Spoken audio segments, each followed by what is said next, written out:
let's get this show started. We got Dylan Moore and Nima Majur of Irita TV, and today we're going to talk about a very, very fun topic, which you're really, really, really not going to hear anywhere else, because we're going to talk about the global oligarchs, Team Illuminati Overlord, the communists, the globalists, the Plato, like whatever you want to call them.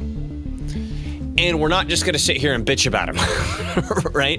Like, oh my God, they've got plans since 40,000 years ago, and everything's controlled by them, and there's nothing we can do. Ah! No, that's not what you're going to get here. We're going to be going over, like, the nitty-gritty of how to successfully get around these guys, and how, I mean, we're taking all of this idea and strategy from the Center for Self-Governance, which is where I learned it from, where Nima learned it from, and taking an example of someone who has taken this strategic, I don't know, what do you want to call it? Strategic strategy. This strategery. This strategery, there you go, and put it into actual play. So we've had him on the show twice now. I'm trying to get him on the show again. His name's Cole Christensen. He was, this is an interesting story, a state rep in North Dakota. And someone might ask, why do we care about North Dakota? That's because your thinking is limited, right? The goal here isn't to talk necessarily about what's going on in North Dakota. The goal here is to provide an example of how one person, if they're properly trained and have their goals set, can completely demolish the plan and movements of Team Illuminati Overlord, WEF, Klaus Schwab, Bill Gates, George Soros, bleh. Yeah, it's kind of embarrassing how easy it is, actually, right? It is. For those who complain, for those newscasts who spend 99% on complaining about it all. All right, you want me to share the screen that you just added, Nima? Sure. Yeah. What is this? Why? Oh, yeah, there he is. Zoom in a little bit. There's our man. So Cole Christensen was a state rep in North Dakota. He's a Zoomer, Gen Z. He took this training from Center for Self-Governance. And he's a truck driver, and he usually wears a baseball cap. And no, a trucker's hat. A little bit different. Hat and sports an impressive mullet. So. So he took this training, used it to develop relationships to become a state rep, and then I got to tell you what he did. I looked up. These are things that pass. Bills that passed in North Dakota in the last session. He was able to end mask mandates. He was able to get parents recognized as primary stakeholders over their children's upbringing. He was able to limit the state's ability to designate people as domestic terrorists. He was able to limit the governor's emergency powers. He removed sanctuary status from illegal immigrants throughout the whole state. He was able to solidify the definitions of man and woman, right? A man is biologically X and a woman is biologically Y, right? He was able to get raw milk producers to sell directly to consumers in North Dakota, and he was able to get that's so huge. That's so huge. I mean, it's kind of ridiculous that has to be a huge thing. I mean, in the terms of Team Illuminati Overlord taking over the world, it's not like it's the top thing, but at the same time, it's like that's. But like it really seems to be. superfood. It really seems to be like they act like selling raw milk is the most dangerous thing in the food They world. act like selling raw milk has the same chemical danger as the fluoride that they put in the water that you drink. Yeah. I'm making a reference to the chemical diamonds that they have on the side of those trucks. The fluoride that they put in the water has like in terms of the danger and reactivity on that chemical diamond, it's got the highest rating. It's super dangerous. They act like the raw milk is that bad, right? And then the last one I had here, and again, this is what passed. We're going to talk about an example, deep dive into an example of what didn't pass. But school districts have to allow bathroom usage based on biological sex, and government can't require the use of pronouns when addressing somebody. That is all law in North Dakota now because Cole Christensen took some training and learned how to operate like Team Illuminati Overlord and got this stuff passed in the state of North Dakota. Oh, now it's Nima sharing. Let's look at this. Oh, yeah, fluoride exposure linked to lower IQ in kids, study says. Yeah, I mean, we've known about that forever. So how did this one guy do all this? Oh, and sorry, by the way, I forgot to add, he's no longer state representative because he got married to a state representative in Missouri. And Nima's sharing shit so fast, I'm having a hard time keeping up here. Here's some of the things that he sponsored in North Dakota. So he gets married to a state rep in Missouri, so he's moving to Missouri, which hopefully he's able to teach his wife how to do the same thing in Missouri. And apparently his grandmother was able to take over his seat in North Dakota. So hopefully the story continues like this in North Dakota, and it's now spreading to another state, right? Like, this is the impact of one dude. One dude doing all these things, okay? So what I want to talk about is kind of I guess mainly the mindset, part of the mindset that you need in order to do this, because it's so counterintuitive. And when I say it, it's gonna seem innocuous, but it's not. And the key to this, the first step of the mindset we got to get our heads around is not being passionate about the issues that you're passionate about. What? Not being passionate about the issues that you're passionate about. So here's Team Illuminati Overlord does a lot to control us. I mean, there's a lot of different strategies to control us. This is one of the key strategies, is that Nima over there, for example, is 100% pro-abortion, and he loves killing babies, and that's the hill that he's going to die on. And Dylan Moore is a fundamentalist 6,000-year-old Earth Christian that believes that women should be barefoot in the kitchen popping out babies, and that birth control is a sin against God. And by hell or high water, we are going to battle it out to death in the streets. Right? Yeah. And the goal here is I got to make sure that whatever the issue, I bring up abortion because that was like the one that I was, to get people, how hot can you get somebody in the least amount of time? That's a great one to start with, right? Is we need to get these two people fighting each other.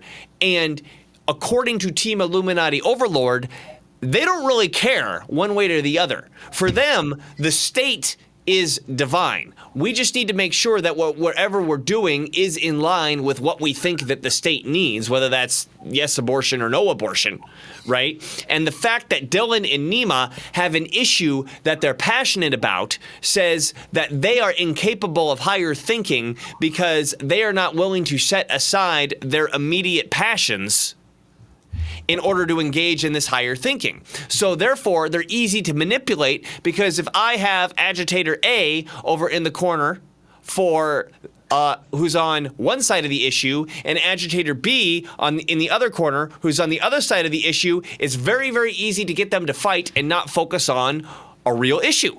Right? So maybe it's gun rights. Maybe it's Medicare for all. Maybe it's relieving student debt. Maybe it's free. Whatever your issue is, it's so easy if you're passionate about your issue. Like, that's the one thing that I gotta have, and that's where I'm drawing the line. And anybody who's against this is against the human race and needs to be battled. If you've got that mindset, you're so easy to control. You're so easy to control. Get this back up like this. And so by being able to sit back from that mindset and say, okay, wait a minute. I want to accomplish X. And in order to accomplish X, I might need to navigate through spots where I'm passionate about and it's against the thing that I'm passionate about. For example, gun rights, right? I'm passionately pro-gun rights, for example. And in order for me to get parents as primary stakeholders passed, or mask mandates banned, or whatever, I'm going to have to interact with somebody who's passionately against gun rights, take all the guns away, right?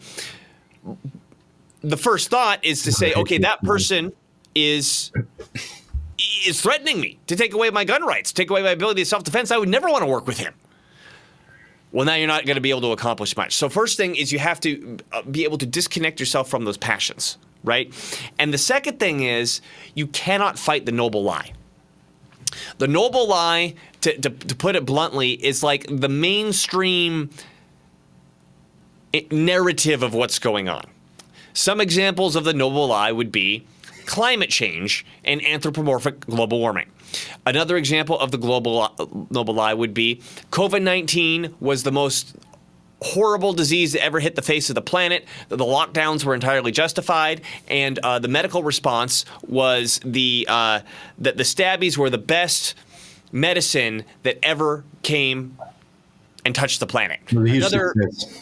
That's ever existed. Another example of the noble lie would be on January 6th, Trump supporters attempted a coup and an overthrow on the federal government, right? And you're supposed to not question any of these things. And if you question any of these things, you just get squeezed out of the system.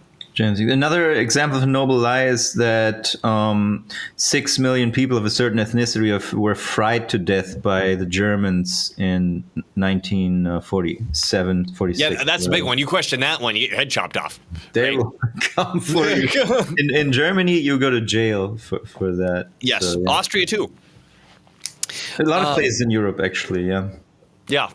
So how do you navigate against that if the entire system is set up where they got their ears perked, and if somebody questions the noble lie, and I'm talking particularly in policy-making circles, right? The state legislature, the such and such bureaucracy, where they're actually making real policy and real law to change the way that our system of society works.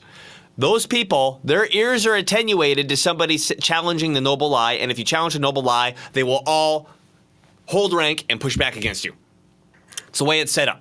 I don't think we need to dive into why that's the case. Are these guys a part of Team Illuminati Overlord? Are they just brainwashed? Are they just going along with it because they're cowards? Doesn't matter. I would like to suggest something, maybe to interject. The noble lie, I think, is a method that has been working for thousands of years because human consciousness has been at a certain level. I would agree with that. As you know, right?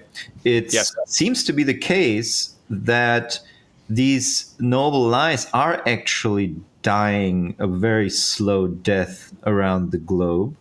In public, they are. In public, they are. But in the policy-making apparatus, in the realm of policy-making, they're still still sacrosanct. And so maybe there's gonna be a time in the next years, decades, where these noble lies die out.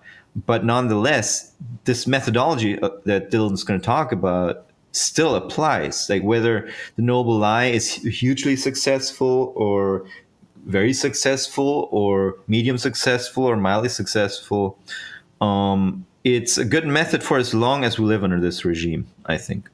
Right. Well, and then I think what's important to point out is there's the public soap opera. Right now, the public soap opera is the presidential race by far, right? And I'm not saying that who becomes the president isn't important, but in terms of affecting like the structure of the system, you know, I mean, we've talked about parents as primary stakeholders, whether or not AI gets personhood rights, whether or not city managers are an legitimate form of government, whether or not, you know, hey, all the governors are attending these, in quote, private organizations like the National Governors Association, getting their marching orders, or not marching orders, but ideas from the WEF. Right, and there's all this stuff going on in the back scenes, and normally people are talking about, there's the CFR and the Trilateral Commission and the Bilderberg Group, and I mean those are things, but again, I'm talking about the actual bones of the system. Like, here's the law that describes how the system works. Team Illuminati Overlord has a direction they're pushing that, and it's boring. It's mundane. You don't even know that it's there unless there's somebody like me jumping up and down, pointing it out to you, right? If you don't know the exact way that the system works and you're unable to point to it and say, here's the thing that we need to fix right here. Here's the word that we need to get control of, or we're about to lose it. All that soap opera stuff is a distraction. And to Nima's point, yes, the noble lie is falling apart in the public sphere. like in conversations like this, I mean, I guess there's still a significant amount of people who watch TV, which is tragic, right? But there's a significant amount of people who don't. And the ability to keep pushing that noble lie is crumbling and crumbling and crumbling. However, like I said, in the policymaking apparatus, let me give an example. Oh my God, Dunkel, there it is. Steve Dunkel recently was elected the county auditor of Mason County in Washington State, which is this tiny county, which you could say, you know, who cares about that? Well, just like there's a National Governors Association, there's a Washington State Association of County Auditors. Well, where all the auditors in the county come together, and when they all come together, Mason County, which is by some metrics the smallest county in the state, the auditor there has the same vote and authority as the auditor of King County, which is the county of Seattle with like almost 2 million people in it. So in this Washington State Association of County Auditors, if you look at their website, one of their stated goals is to craft legislation in order to present it to the state legislature. Now, first and foremost, that should be a warning sign where it's like, wait a minute, no. You guys aren't supposed to be doing that. Get in your own lane, right? But when you, on top of it, when you realize that this is just like the National Governors Association, where there's policy and influence and ideas being dripped in from sources like the WEF, if Steve Dunkel, and I've had a conversation with him about this, if he stands up and he challenges, hey, wait a minute, because you know Washington State has like, in terms of our voting, like which state is the most Swiss cheese in terms of the integrity of its election system? Washington State's like number one. We've got everything going wrong here. It's like literally the worst in the country in terms of how unsecure our election system is, and the auditors are convinced that we have the gold standard of the election system. Whether they believe it or not, I don't know. But if he walks in and he starts challenging at the Washington State Association of County Auditors, and he starts challenging that, they're all going to push him off and what's the word I want? Quarantine him, essentially. Okay, Nima's sharing something. Yeah, here it is. The Washington State Association of County Auditors. Go to About Us. Actually, no, I think I saw, wait, go back. Mission statement, there it is. To foster a cohesive, collaborative group through continuing education, a high standard of conduct, and professionalism. Well, that's totally vague. Yeah, they must have forgotten to replace that cookie cutter text, I guess. Uh-huh. They also have a vision, though. Yeah, scroll down. WASCA is an organization with recognized expert and trust permitted. I think, that's not really a vision, but okay. Yeah, go back to About Us. Read that first. That's interesting. The first paragraph of the About Us, they're just using that as their vision statement. Finance. Almost like somebody had to write some words on their website. You keep scrolling down. Where did I find it? Okay, now I look like an idiot because I just said that was the case. In State Association of County Auditors. I will erase you. What are you looking for? Well, oh, here it is. So at the bottom of the About Us. Principles for evaluating legislative proposals? Yeah. So it's all, a lot of this is talking about proposed legislation. So it's about that they get together and they work on legislation to propose to the state legislature, which, I mean, it's kind of sneaky because you would say, okay, wait, these guys are the experts on what's going on in their field. Maybe they should be doing it, right? But again, if the whole purpose of these organizations, National Governors Association, Washington State Association of County Auditors, the National Municipal Council, or the National Council of County Governments, or what, I mean, these things are everywhere. Yeah. And they were dreamed up by a guy who wants to destroy the idea of a government that has separation of powers. And so when you have something where it's like, okay, here's the executive group, which is the county auditors, saying, okay, elections are kind of a big deal of what we do. And, the gold standard of elections is to have mail-in votes and to have signature verification and register people by when they get their driver's license and that's the gold standard. Like literally, that's the term they use in Washington State. We have the gold standard of the election system. For Steve Dunkel to come in and say this is trash, they'll excrete him. Yeah, this is a government by experts, right? You were just saying, yeah, these people have all the expertise and blah, blah, blah. Maybe they should be proposing these bills. But the point exactly is, as we've pointed out many times on the show, experts are the people that precisely the people you don't want to give legislative powers or input. Right. Because they are not going to craft the legislation with the population in mind, but with their own objectives in mind. In the long term, they're going to institutionalize, blah, blah, blah. All these things happen. And I think the greatest argument I've heard against the rule by experts recently by Robert F. Kennedy, where he said he was arguing against Monsanto in court, and he had his experts testifying to all the damages done, and Monsanto had their experts to argue why there's absolutely no damage done, only benefits, and blah, blah, blah. Like, for every topic, you can find an expert to promote one side and the other side.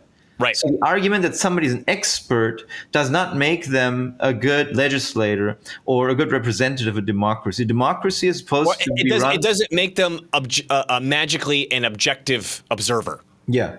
The point of democracy is not that the laws are crafted by self-proclaimed or somebody else proclaimed experts, but that the people make the laws regardless of how they're lacking expertise or how clumsy they are. If they make bad laws, then they can go back and fix it. This is such a crucial thing to understand. The whole point of democracy is not that you're going to have the perfect expertise in charge. You're gonna get legislation that it's to keep the power spread out. Right. Yes. So nobody, particularly an expert, can get a hold of it and go, well, we're going to do everything my way now, right? And just in terms of, I was actually talking to Steve Dunkel about this, and he said he was complaining. He's like, man, it took me a while because when he ran for the position, the mainstream media bombarded him as an election denier and a conspiracy theorist and a blah blah blah. So when he walked into Wasaka, everybody was like, "Who is this creep?" Right? And it took him a while because we kind of been coaching him behind the scenes, like, don't talk like that, to get them to warm up to him. And I was saying, and he was commiserating with me. He's like, man, I don't know what to do because they're all convinced that we have the gold standard of election systems here. And I'm like, here's what you do. You don't fight it. You go up and say, we have the gold standard of the election system here, which is awesome, but I want to make it better. I want to make the platinum standard. And Nima, don't you goddamn dare tell me that gold is worth more than platinum right now. It's got to be a diamond or something. Yes. The point being, sorry, Nima, to interrupt you. The point being is that then you could start to direct them, and they're like, "Oh, you want to make it even better? Now we're listening," as opposed to excreting you because he challenged the noble lie. Right, and I think one way to, just an idea that I have, like a suggestion on how to maybe get people to consider that they don't have such a great election system is to, okay, we have the gold standard, so how are we solving this attack vector on the elections? And how are we solving this? And it's let people talk, or rather not talk, let the silence speak. You expose all the things that they are not doing and that they have nothing to say about. I think that's, to me, always that would be an interesting so avenue. Powerful.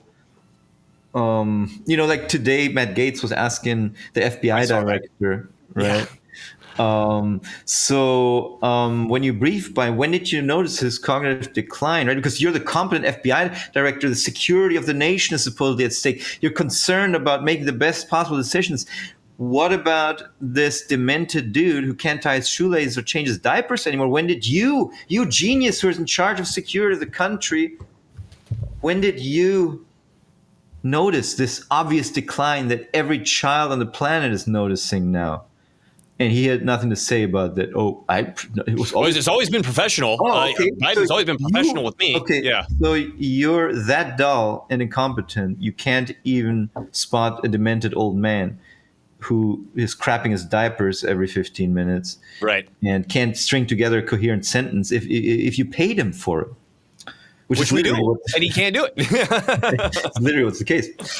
So that's what I think that I would like to see more of that. Let the silence speak. Just tell this on and on. Okay, what about somebody just coming here from California or wherever and picking up a ballot and showing some kind of utility bill from some random place and then getting a ballot? Or what about just all these random ballots being sent out to boating docks and to houses, to one I think the homeless are the big one, honestly. My suspicion is the homeless. What about the password? Like the password is literally your birth date. Isn't that something that's really stupid, to make every Washington citizen's password their birth date? I mean, I tried that one. You know what the answer is?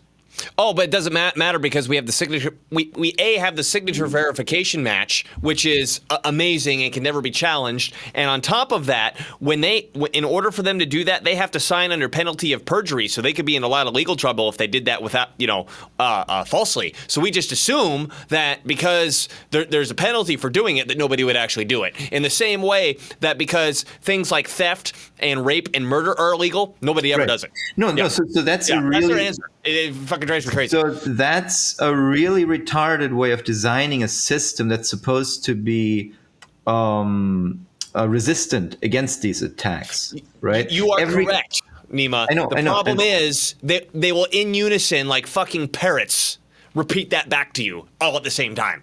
That stupid answer. Yes, I know. I'm just saying these stupid ass answers. They need to be recorded in public and they need to be hammered and blasted out the people for them to see how ridiculous this organization is, how ridiculous the system is. And over time, people pick up on it. And over time, you get people like Steve Dunkel in there and then others more and more. And then, things will hopefully change. But I know. And then I guess that's kind of the long-term play of actually breaking the noble lie, right? Yeah.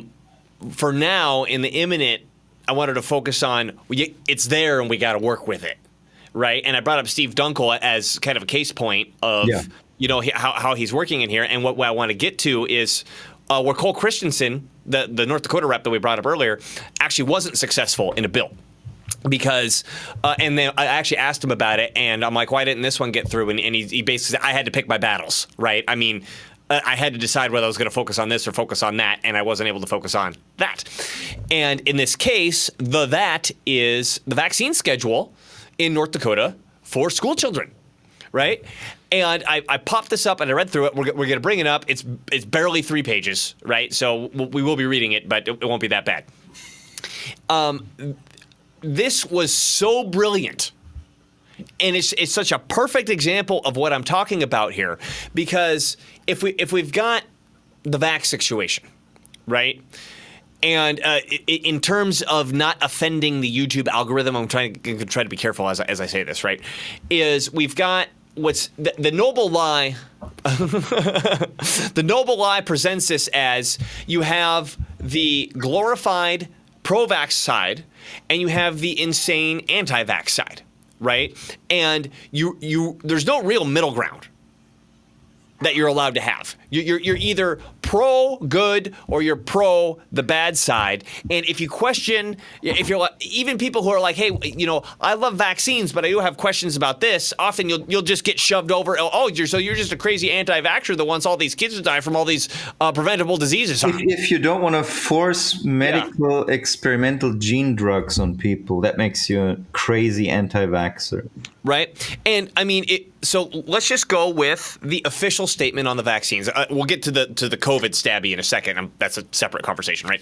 But what's the official statement on the vaccines? Is you take the dead virus, you put it into the person's body, and the body develops antibodies against the dead virus. So when the real virus comes around, you already have the immunization in order to fight the live virus.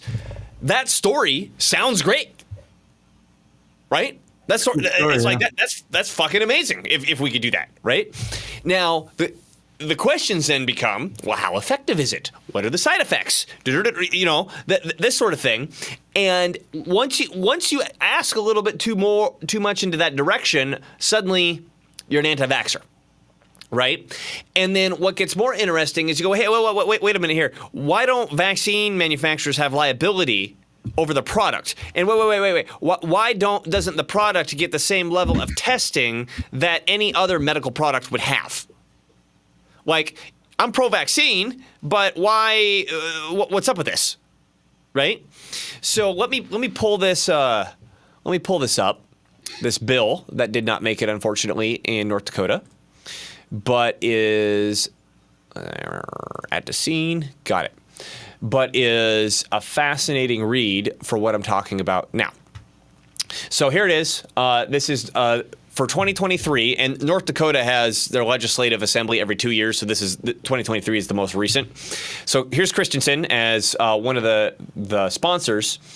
So this is a bill for an act to create and enact a new section of chapter whatever of North Dakota law relating to COVID-19 vaccinations and experimental vaccines for students at institutions of higher education, and to amend and reenact subsection 1 of whatever relating to school and daycare immunizations. So the first thing that he gets into here was, essentially making it so you can't force the COVID vaccine. And in case you're unfamiliar with a bill, any part that's not underlined is what the law currently is, and any part that's underlined is what is to be added or to be changed, right? So all this under COVID-19 and experimental vaccination limitations is something that he's proposing to add to the law. So an institution under the control of the State Board of Higher Education may not require a student to be vaccinated against the severe acute respiratory syndrome of coronavirus 2 or receive an experimental vaccine as a condition of enrollment or in-person attendance. So basically this is banning COVID stabby mandates in North Dakota for specifically schools, right? And they're also not to promote it. The receipt of an experimental vaccine or the COVID vaccine. Now, what's interesting here is that he keeps saying COVID and experimental. COVID and experimental. So North Dakota is obviously a red state, and the red states were more aware of the situation, right, in terms of the COVID stabby. And what I see that he's doing here is that the hot anger and passion in the public is about the COVID stabby. But he's writing in right next to it experimental. He keeps saying experimental vaccine, experimental vaccine. We're going to see why that's important in a second. So moving on to subsection 2. As used in this section, experimental vaccine means a vaccine approved by the United States Food and Drug Administration, which does not meet the following criteria.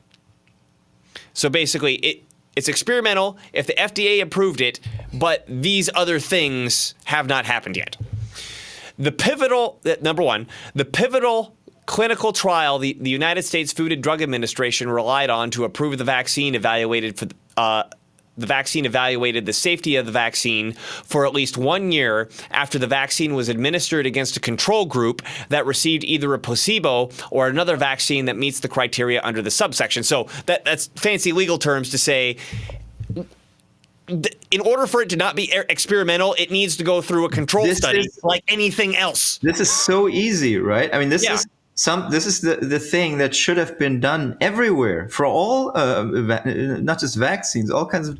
It's done actually for most pharmaceutical drugs. Yeah, but the vaccines get a special get out of jail free card for this. But right? Take one group that gets a placebo, take another group that gets this great drug that you're peddling, and give us the results. Give us the results, plain and simple. Right. Okay. So yes, in order for it to not be considered experimental, you can't have this.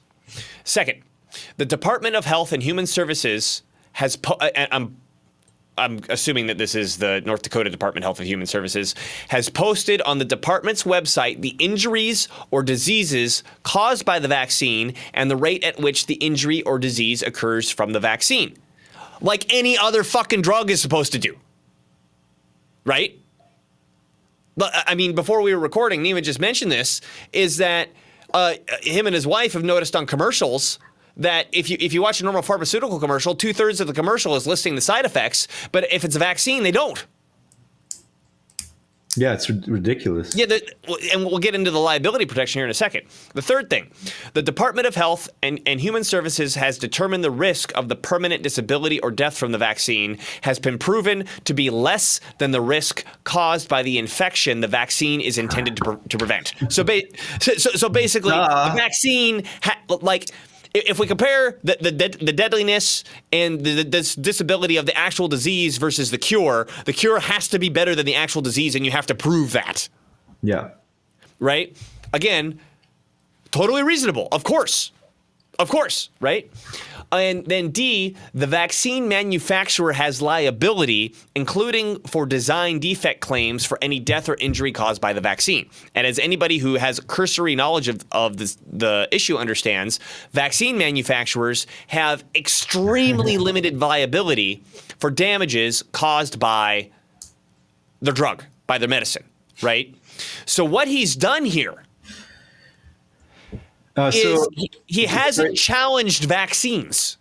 Yeah. He just says, I want them to undergo the same process and the same rules as every other fucking medicine that we have in our system. Yeah, no, they are saying these vaccines are great. And all I'm asking is for the ceremonial act of giving us the data that has convinced you that these vaccines are so great. That's all we're asking for. Because you keep telling us, keep lecturing us. One thing I would question about point D is the vaccine manufacturer has, I would have said unlimited liability, because they do have liability, but it's capped up to a certain amount. I wonder if they could use that.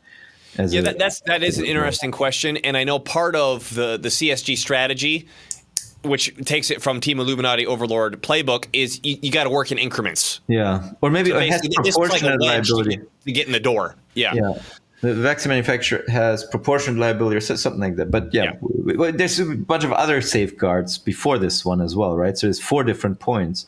Right. So even if they can, make something up here, the other ones still have to be met. So what he's essentially done here is, again, I said that experimental vaccine is really the key point here, not COVID-19. COVID-19 is what carries the passion that gets everybody interested in calling their state representative and their state senator to say, hey, I want this bill to pass, right? But the key here is experimental vaccine, and what he's essentially done with these criteria is turned every single vaccine into an experimental vaccine because none of them meet this criteria. Well, you see that? I guess maybe there are some, like tetanus or whatever. I don't know. They might meet this criteria, but I don't know. Sure, but my point still stands. Yeah, right. Yeah. Okay, so going on, this is where certainly mRNA is going to be impossible with these clauses. So this is where it gets super clever.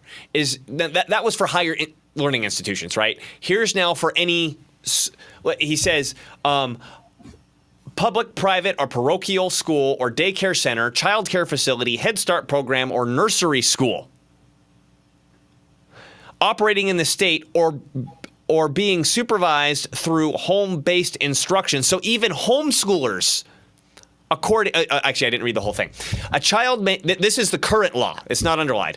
A child may not be admitted to any of the previous things that I just said unless the child's parent or guardian presents the institution authorities a certification from a licensed physician or authorized representative of the Department of Health and Human Services that the child has received age-appropriate immunizations against the litany. Right? Diphtheria, pertussis, tetanus, measles, rubella, mumps, Hep B, Haemophilus influenza type B, varicella, which I guess is chickenpox, poliomyelitis. Man, these are too big words for me to read this fast. Pneumococcal disease, meningococcal disease, rotavirus, and hepatitis A. The gamut. Right? So right now, in the state of North Dakota, to homeschool your own children, they need to have these vaccines by law. Is there no religious exemption? I don't know. I don't know about that, but just according to what we're reading here, right? Now, what's beautiful here is he doesn't challenge any of that. And you're like, what? He doesn't challenge any of that? No, he just goes and gives the same criteria that he gave above. And then here's a clause that just specifically blocks the COVID-19 vaccine. In the case of a child receiving home-based instruction, this is just emphasizing that even if you're homeschooled, you still have to get the vaccines for your kid.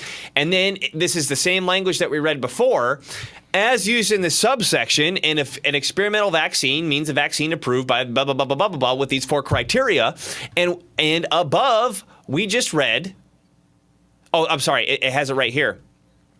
An immunization listed under this subsection is not required if the immunization is provided by an experimental vaccine. Right.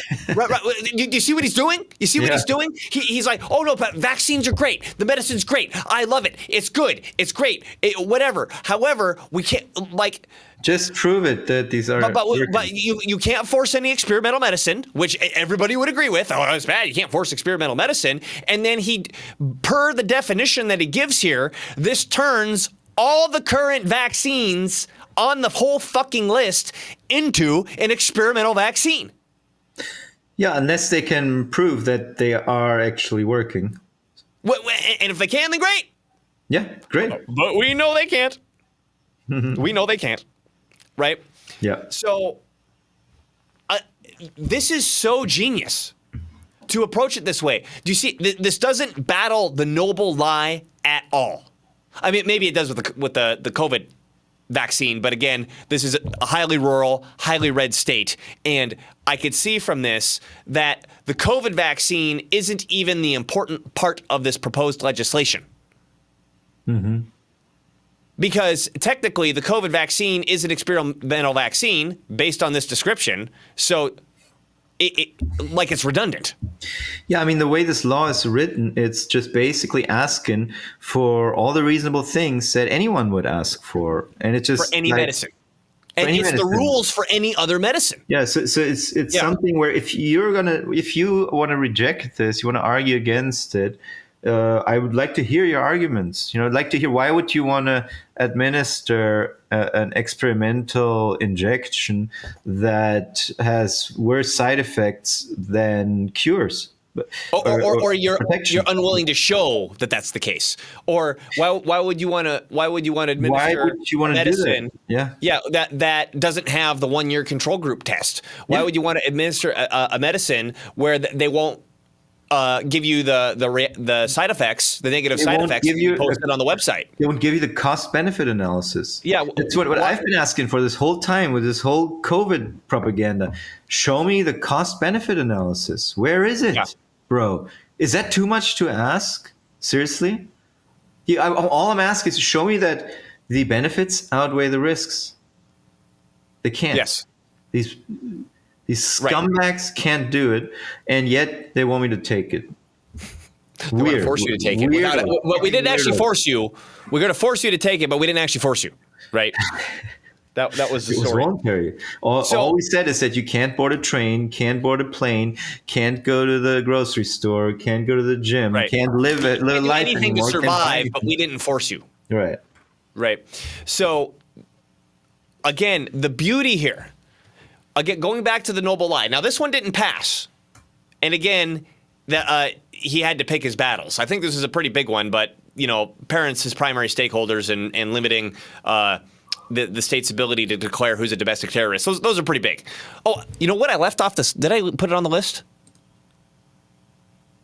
I left it off the list. He also got personhood defined as only human beings and corporations. He wasn't able to get corporations knocked off.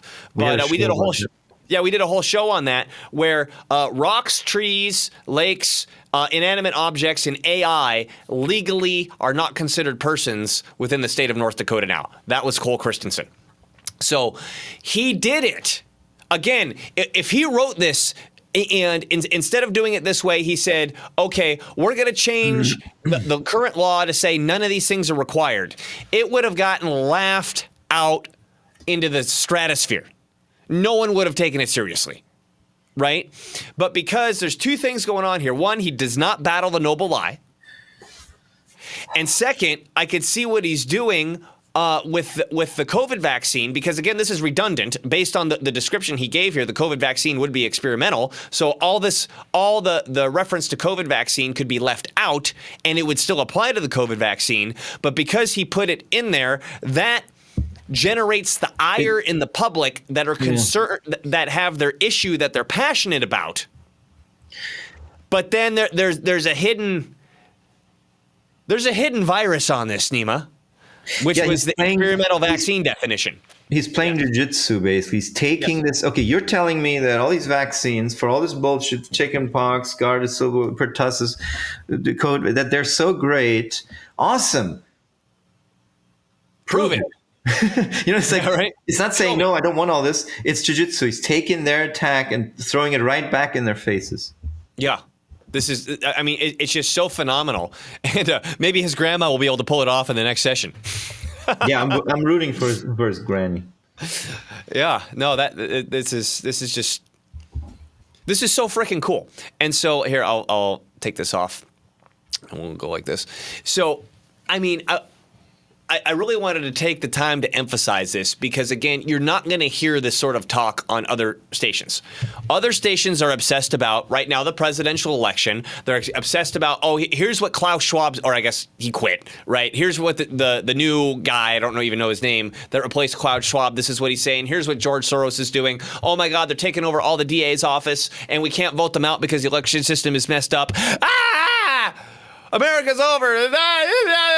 We're not talking like that over here. We're showing here's what people are actually doing to systematically make sure that our country either A, stays the way that we want it, or B, gets fixed in a better direction. And to the point that Nima made before, the Team Illuminati Overlord is completely defenseless against this. And I believe... And Mark Hare from Center for Self-Governance, this is what he said. The reason they're so defenseless against this is because their philosophy of human beings doesn't allow that we're even capable of doing it. Because according to them, we're just like these automatons that react off of stimuli and passions that are easy to control. That's why I started talking about at the beginning. The first thing you have to do is step back from your passions, because we might have a passion about this, Nima, to say vaccines are evil, right? We must battle them at all costs and fight everybody who tries to promote these vaccines that are killing and making our children sick, right? Which, I mean, maybe that's true and that's the righteous thing to say, but it's not effective. This is effective. This is effective. Where you don't battle it. I think you put it very well. You jujitsu it. You jujitsu it. Yeah, you you do this in jiu-jitsu sometimes where, I push the opponent and I'm not pushing them to push them, I'm pushing them so they push back. And then you could redirect it because you don't. Right, and then they come at me and then I can, throw them or do some sort of sweep. Yes. No, so again, this is not a black-pilled channel. This is totally a white-pilled channel. And then this is what one guy did. This is what I really want to emphasize. We talked about the weakness of Team Illuminati Overlord. This is what one guy did. And I mean, the more I talk to these Center for Self-Governance guys, the more that my eyes are just like opened wide with my hair and blown back. I'm like, you were able to accomplish what? I mean, what about the woman in Utah, single mom in Utah, who as a part-time hobby was able to connect with her state representative and get the AI and inanimate objects do not have personhood status within the entire state of Utah passed and signed by the governor? One fucking person. Mm-hmm. Right? And you might say, well, what's the big deal about that? Well, was a group in Utah that wanted to give the Great Salt Lake personhood rights, which is to say, if the Great Salt Lake is supposed to be at a certain water level, and it has the right to exist. And if you do anything to threaten its water level, you are going against its rights, meaning you could be prosecuted. You could be charged with assault or murder or attempted murder or something like that. That's the whole point of like giving these inanimate objects and AI personhood rights, is to take them away from you, right? And so this is what I'm talking about with like systematic. The system that we operate in is now we're less interested in the football game of who becomes president. Right? Oh my God, Trump did this, and oh, he almost got shot, and Biden's a potato, and Kamala Harris is blah, blah. Again, I'm not saying that's not important, but this becomes a very different conversation where we're in the back where the whole building is wired. And we're going, well, if we wire it like this is going to happen. If we wire it like that, that's going to happen. And that's going to have a much, much bigger impact than whoever's in the building saying what they're going to do in the building. Right? If I rip this all out and the lights all turn off and the water doesn't work, the building's useless. I don't know if that metaphor was continued to be apt, but I think I got my point across. This is exciting stuff, and if we want to win, we got to start thinking like this and putting it into practice. And this guy's just a perfect example of putting this stuff into practice. I mean, this is so, what's the word I want? Creative, sneaky, clever. That's the word I want. This is so clever, I can't look at this bill and not laugh. It's so clever. It needs to permeate all activism across all states, counties. Thank you, Nima. That's what I'm saying. And also what I'm trying to emphasize, again, going back to who cares about North Dakota? Well, like we just said, it looks like this in particular, from this one guy, is bleeding into Missouri now, and there are teams all over the country doing this, right? Idaho's got a huge presence. South Dakota's got a huge presence. Utah's building a strong presence. Tennessee's building a strong presence. Washington State is building a strong presence, okay? It doesn't take a lot of people to really start to push this stuff within the system. So, yeah, so, I guess.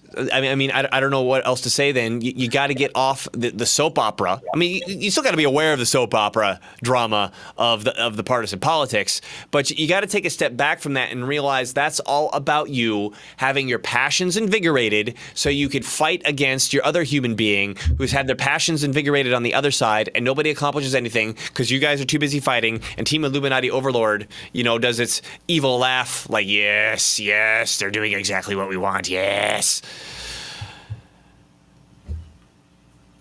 Any other commentary on that, Nima? I think I've blown my load on the topic.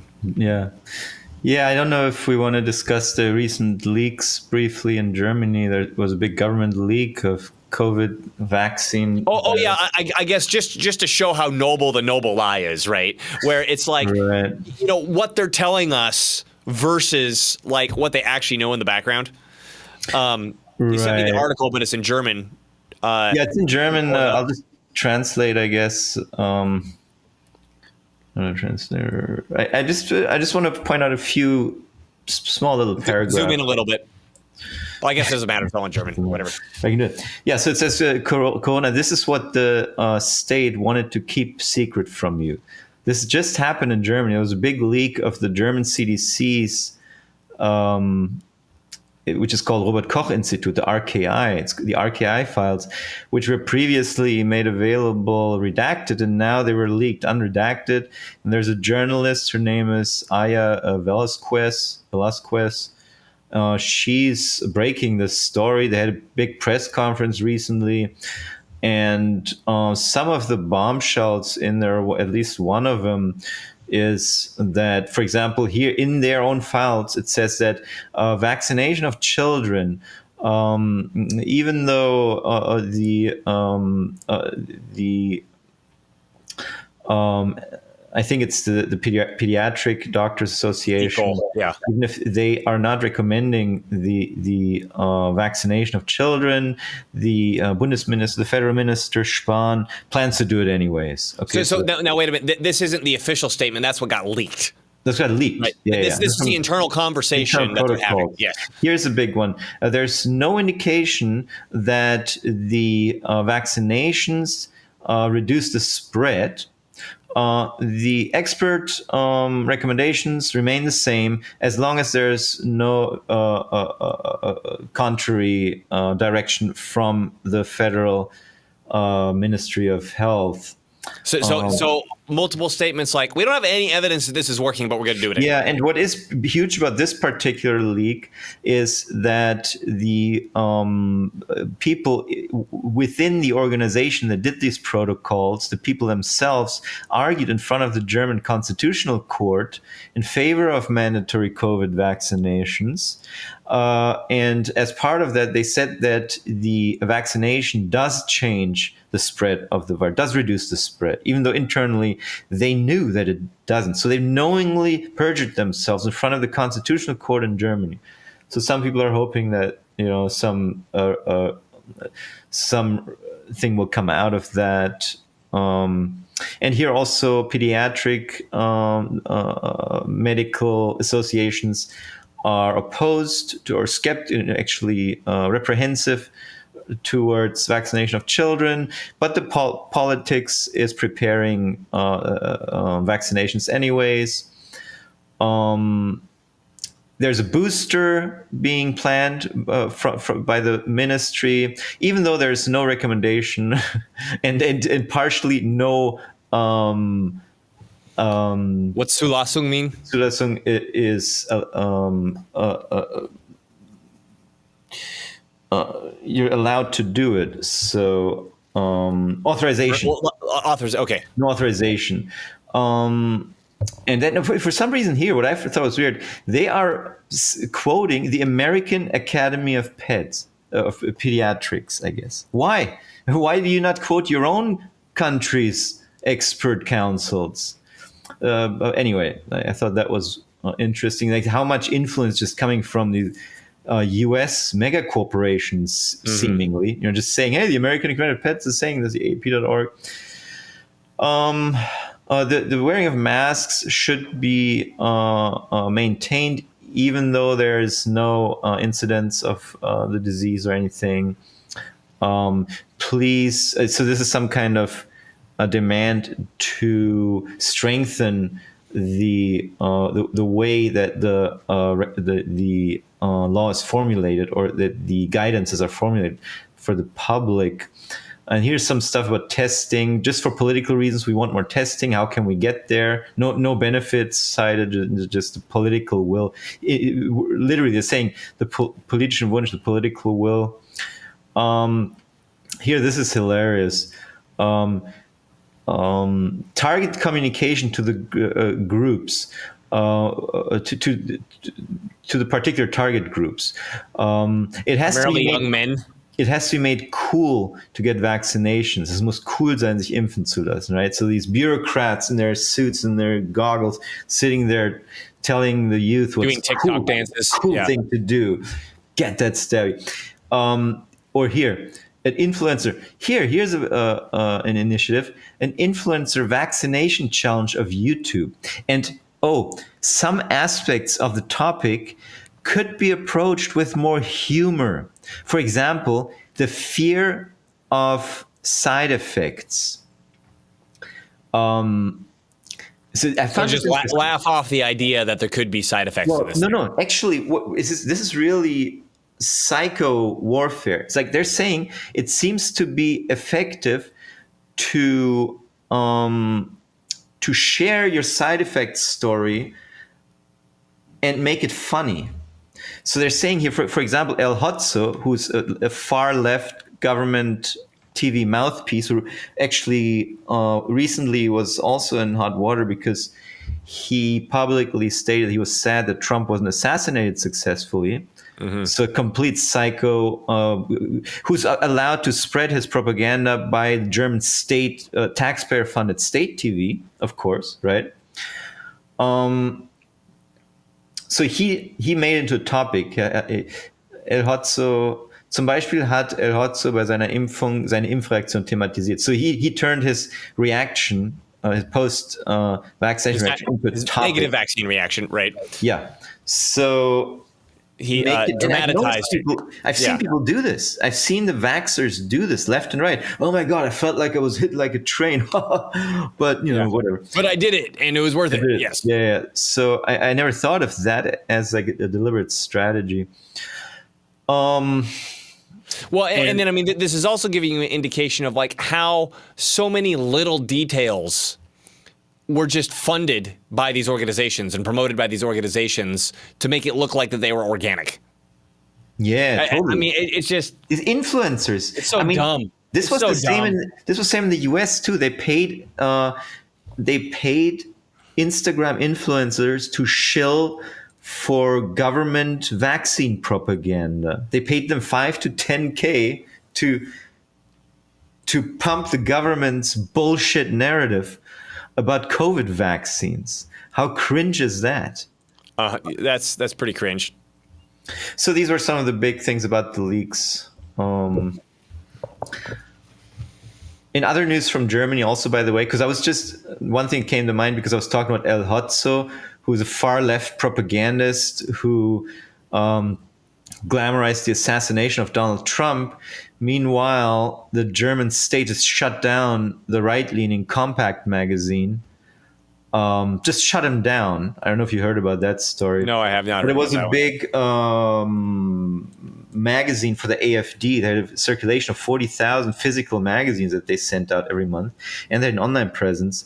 And the government just shut them down. They did not convict them for a crime. There was no trial for a crime. There wasn't even a charge for a crime.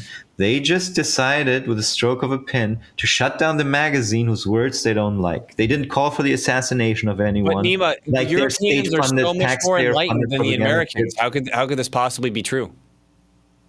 What? Come again? I didn't hear that. I said, but Nima, the Europeans are so much more enlightened than the Americans. How could that possibly be true? Yeah, maybe that's what enlightenment means. Maybe, right? You fall for right. Scientism propaganda. You turn scientism into religion. I actually had to explain the midwit meme to a friend yesterday because he'd never seen it before. Yeah, and I was. Nima posted on our Telegram. What the heck was it about? About Europe doing something where they wanted a digital record of everybody's assets in the entire European Union or something like that. And then I did the midwit meme where it's got the idiot on one side of the standard deviation, the Jedi on the other side for the high IQ, and in the middle you got the midwit, right, at around 100 IQ, right? And then I had Europeans in the middle and Americans on both sides. Well, we got all the total caveman retards and all the Jedi Knights here, and in Europe you've got all the midwits, which German speakers in particular, and Nima will attest to this, coming from Germany, that the Germans are really, really, really skilled at making themselves sound smart. Yes. Did you see the? I just shared the meme. Yeah. I'm sharing it right now.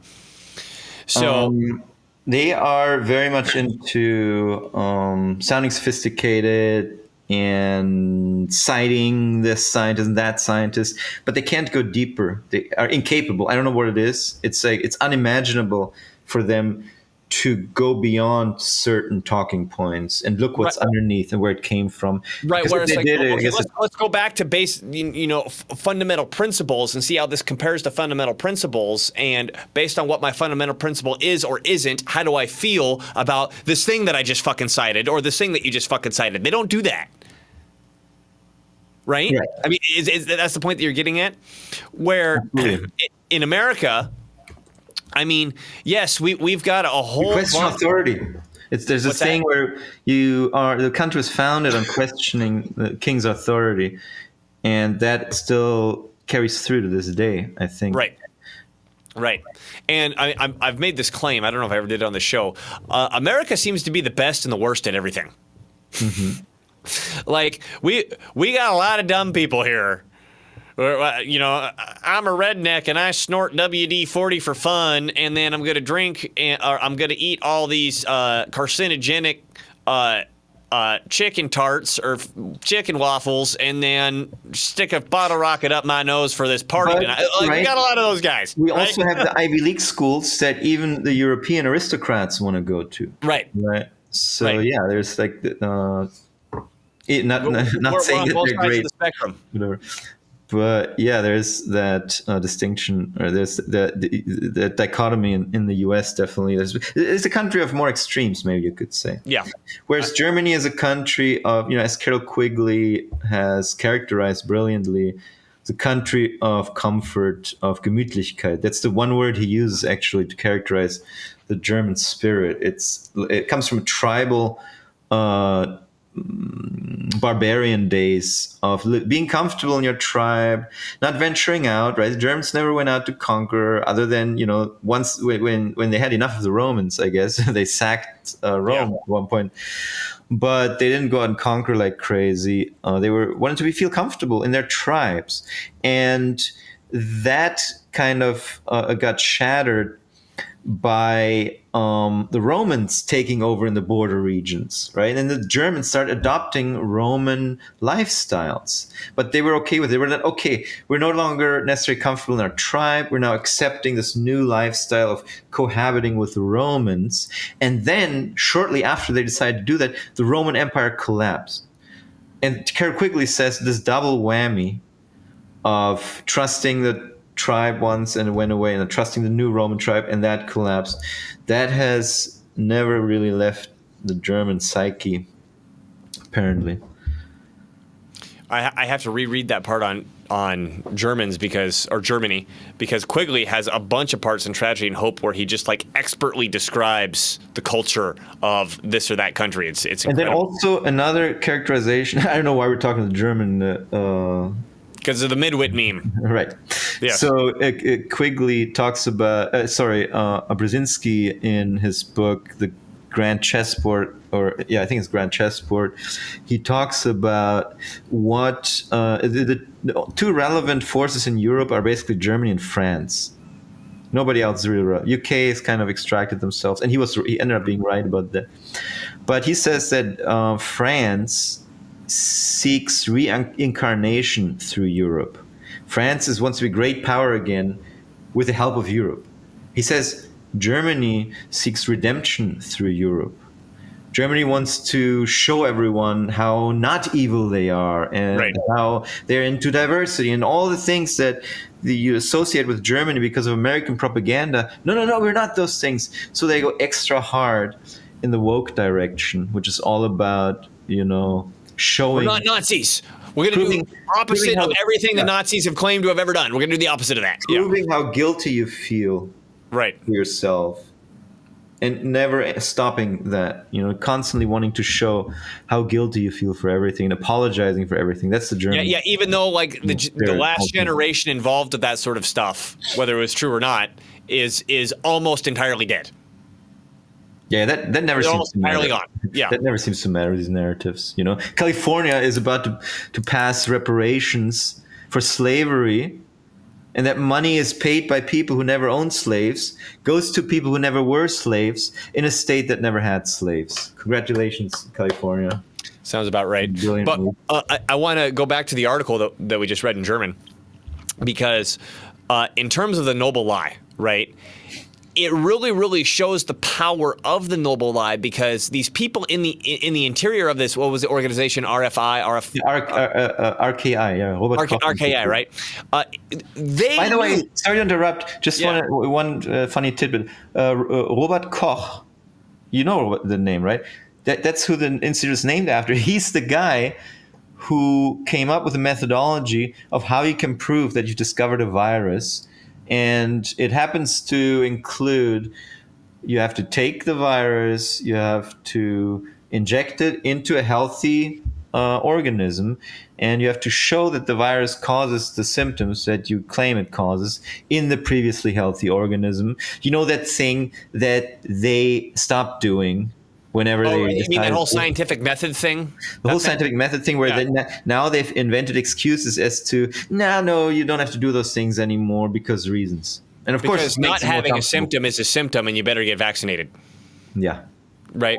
So anyway, these guys within RKI, like the leak shows, they knew that everything that they were saying was complete bunk. And I presume that it never occurred to any of them that they weren't going to do it anyway. Right? The noble lie is so strong with these people. Whether they outright believe it or I mean, I don't know why. The noble lie is so strong with them. Like, even when they're talking about it, like, look, hey, there's no evidence that any of this works. Well, it's just, whatever. We need to make it happen anyway, right? It's just shown evil. It's also something we talked about yesterday off the record, where we were saying, because these are career people, they are existing at some sort of subsistence. They have their path mapped out in their bureaucracy, and that's the red cloth, they have in front of them. They are chasing. They cannot afford deviating from the noble lie in public. They have for just for subsistence, for existence, and for their selfish pride and desires. Well, and it could, even add peer pressure to that. Maybe if they're like, I'm not sure about this, but I don't have the guts to stand up to everybody else in this office. Cowardice. So they don't have the virtues it takes, and they have all the vices it takes to play along and to go along to get along. And that's why you said yesterday, right? I want my scientists to be aristocrat lords who have to worry about nothing. That's the kind of scientist I forgot I said that. Yeah. Like, I want my scientist to be somebody who never has to worry about his career at all. And I agree. It's nothing that scares me more than a hungry, driven career scientist. What a scary creature that is. Because he'll do anything and everything. Yeah, I'll make up data. I'll fake stuff. Yeah. I'll lie about people. Easy. You know who it reminds me of? I believe the name was Phil Jones. Remember in 2011 when ClimateGate happened? Yeah, the Anglia University. The head of the climate department of the University of East Anglia had his emails leaked, and he's like openly stating, we need to change and hide data because it doesn't support our conclusion. We need to get control over the peer review process because otherwise people who challenge our ideas will get papers published. I mean, just like openly corrupted and antithetical to the very premise of what the scientific method is supposed to be. Just like literally the opposite. We have to hide the medieval, like one quote I remember, we have to hide the medieval warming period. Yes. Yeah, that's what I was talking about, changing the data, right? Yeah, and it's similar to what we just looked at within the RKI leaks. So the policy wants the following outcomes. How do we manipulate and doctor the data and the narrative around all that? I just shared that. Yeah, I'm on it. Phil Jones, there he is. Leaked climate change email scientists hid data flaws. People can read it if they want to. Right. If you forgot about it, that was the. I told the story to Nima yesterday too. Now that we're talking about things that happened off the record, so I'm a chemistry major for anybody watching who doesn't know, and I took 4 quarters of college chemistry, and they got pretty gnarly near the end. Let me freaking tell you, you get into physical chemistry. People often talk about how horrible organic chemistry is. That ain't nothing. Organic chemistry is a walk through the park compared to physical chemistry. And when I was taking some, I think it was an elective class on surface chemistry. And my professor was decided to interject the Al Gore's inconvenient truth on it. Not that we watched the video, but he pulled up the graph, like, here's anthropogenic global warming, and it's your responsibility as aspiring scientists to solve this problem, that the Earth is warming up because we got all this stuff going on. And at the time, I didn't know enough to argue with him, other than to say,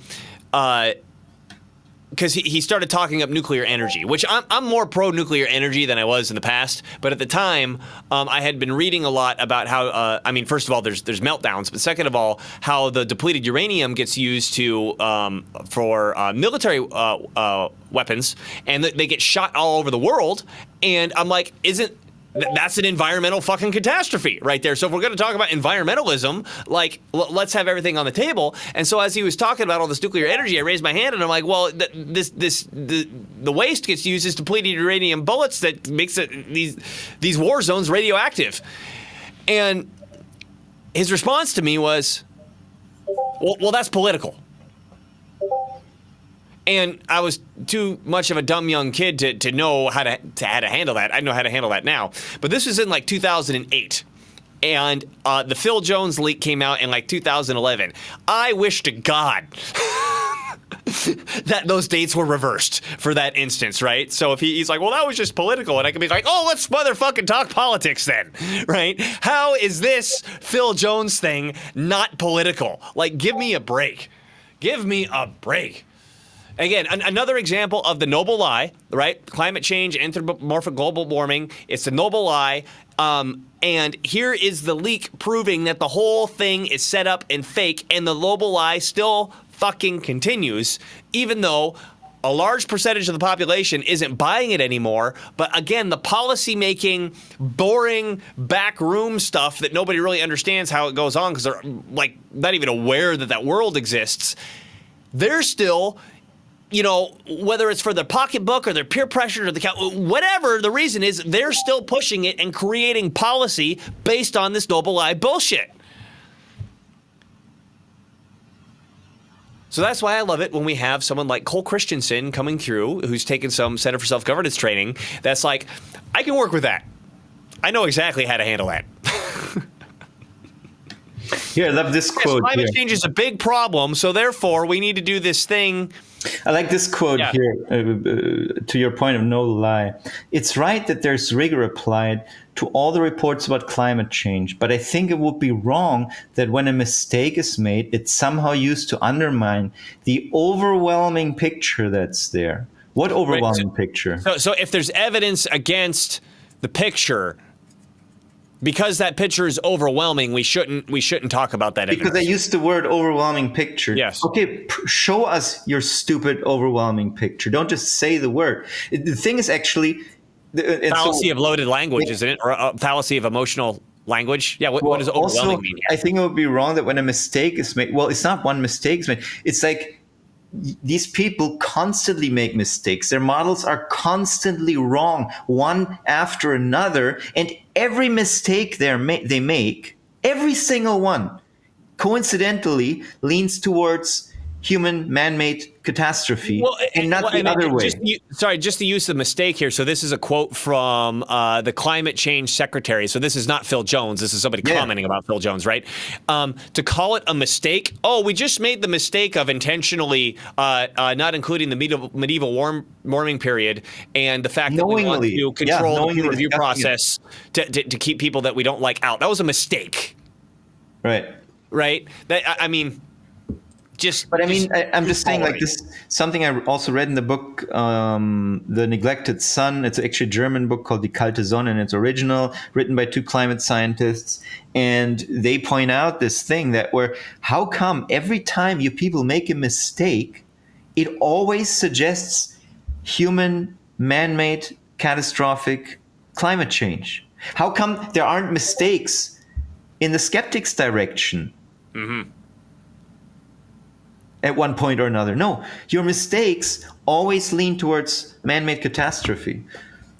It's because that's their inherent bias. That's the story. That's what's true because it's true, and anything against it is not true. Right. Yes. Absolutely. I have a doctor's appointment, so... Good. Well, I think we hammered it out. So that was a great talk, and hopefully we can get Cole Christensen back on here with some updates of what might be happening in Missouri and what his grandma's doing still in North Dakota. Like I said, we still got another year before they have another session, but I'd be eager to hear even at this point if she's like revving up going, okay, all that stuff that you weren't able to get past, I'm on it. Right? Let's go. LFG. Cool. Dylan Moore and Nima Majur of Irita TV. Check it out at irita.tv. Go check it out on YouTube, on Tweaker or X, Odyssey. I'd say BitChute, but BitChute kind of sucks now, but you can still find us there anyway. We're on Rumble. Irita, IRIDA TV. Thank you for watching. We'll see you next time.